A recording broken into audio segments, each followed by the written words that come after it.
Welcome to Great Falls College Weaver Library's Introduction to Library Research Tutorials.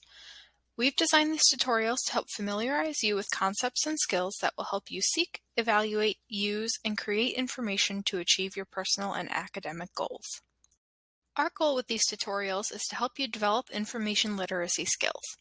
The American Library Association describes information literacy as a set of abilities requiring individuals to recognize when information is needed and to have the ability to locate, evaluate, and use the needed information effectively.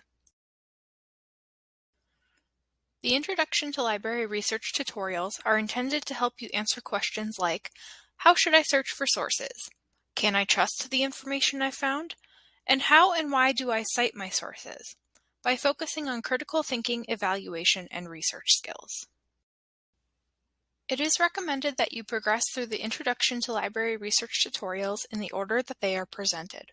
However, you are able to pick and choose tutorials of interest or revisit tutorials after you have already completed them.